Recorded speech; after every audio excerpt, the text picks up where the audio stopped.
Over 10 years ago, I played a game, and I didn't know it then, but it would burrow deep into my cranium, past the memes, past the extremely specific knowledge of classic television, and deep into my subconscious. There it would fester and seethe and bide its time. Sometimes I would catch a glimpse of it, but it would vanish into the shadows before I could even realize what it was. Today, I'm going to catch it and excise it from my mind forever. Because I'm going to recreate this game from my childhood in 32 hours. Before I can start though, there's a minor catch. You see, 10 years was a long time ago, and I wasn't exactly paying attention to this game in the same way that I was other games. This was a mobile game that I played on my Galaxy S3 on the toilet. I have absolutely no idea what it was called, or even what it really looked like. I just remember Neon? I've searched for this game before, but it's way too generic to find. So with that, let's get a design doc going with as much as I can remember about it. Alright, to start, I'm going to call this project Orbality, because it's got orbs, and yeah, that's about it. Some of the basic things I remember are that there's a ball on the left, and you drag your finger to the right to aim it. The goal is to fire the ball into the hoop on the right and earn as many points as you can in 2 minutes. The goal and the ball both move after every shot, and you get a bonus for not hitting anything. I remember being able to customize things like the ball skin, the trail, and the general theme, but I don't remember any specifics. I think you could have balls that were different sizes with different physics, and I'm fairly certain that coins would appear on the field that you could collect if you were skilled enough. Alright, and with that, I think this bar napkin scribbling should be enough. After creating a project, I quickly grabbed a round shield asset I had from one of the many game dev bundles I've purchased over the years. I then added a circle collider 2D, rigid body 2D, and set the image to be uncompressed. Then I added a square, stretched it, gave it a box collider 2D, rigid body 2D, and set the parameters.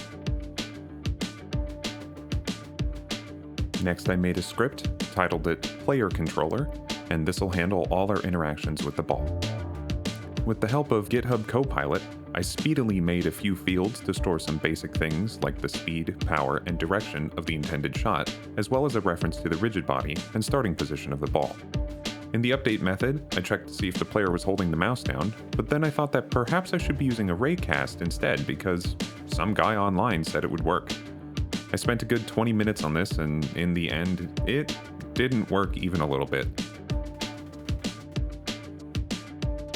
I ended up moving most of the code into fixed update, and I continued tweaking this for a while, but eventually I realized I was going about this entirely the wrong way, and I had wasted most of the first hour of this project.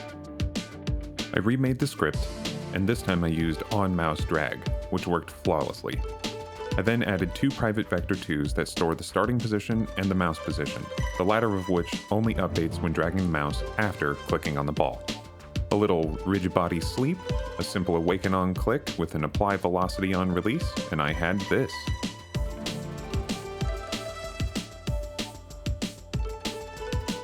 I added a bool to keep track of whether or not the ball had been launched already to prevent the player from being able to shoot it more than once.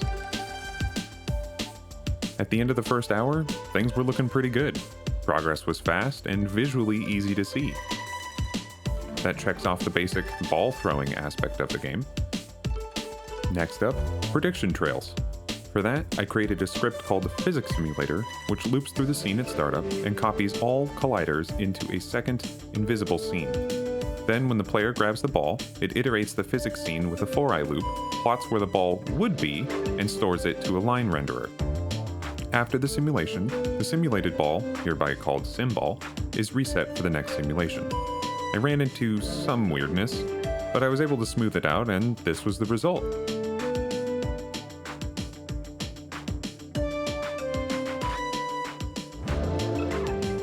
I gave the line a simple texture, and that was the end of hour 2. Next, I needed to make a goalpost that would be able to check if the player had scored a goal, and then reset the ball if they had. I started by adding a simple square with a box collider that would signal if the player ball had touched it using the on-trigger-enter 2D method. Then I added simple rims to the goal and made it so the sim ball can't interact with the real world. Then I added a little spin to the ball so that it wouldn't be identical every time you shot it. I started working on a Peggle-style collision system that I ended up not even using.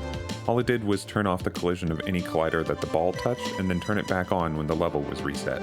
Maybe I'll use it again in the future if I ever come back to this project.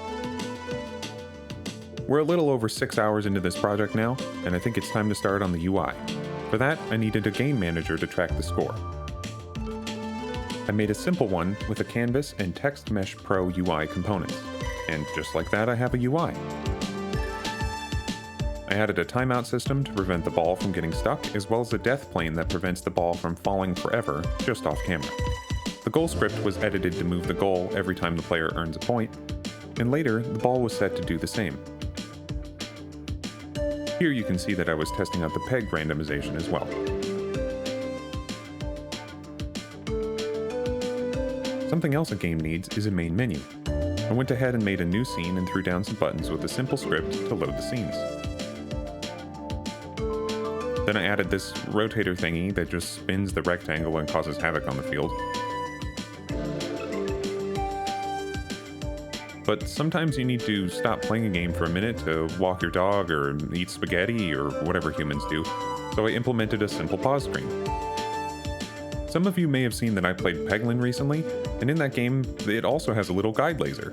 I decided that I wanted my guide laser to be just as fun as theirs, so I dove headfirst into shaders. Now, I've never worked with shaders before, and let me tell you, this is where at least 50% of my time went. Shaders are amazingly fun to build and create, and Unity's interface makes it really easy.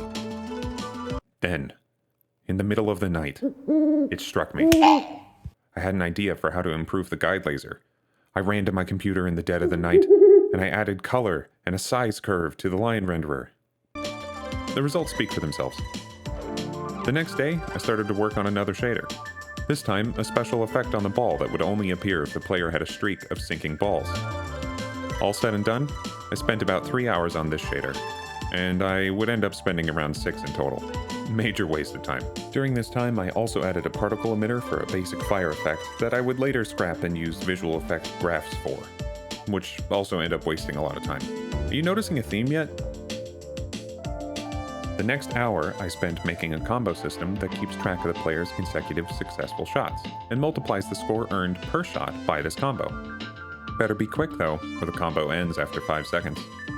Alright, the basics of the game are done. Now let's work on a customization system. I started off by abstracting my player controller and then forking it into an example class that has none of the control but still shows the player's customization settings.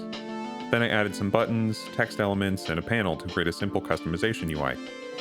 Great! Now I just need some things to customize. Around this time I found out about VFX graphs, and I spent another 4 hours completely redesigning the way I did my special effects.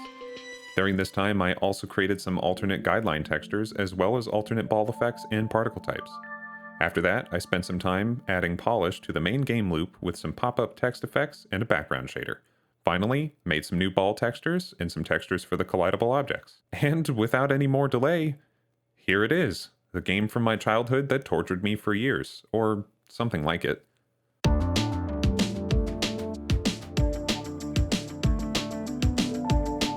Alright, so I definitely could have done some things better on this one.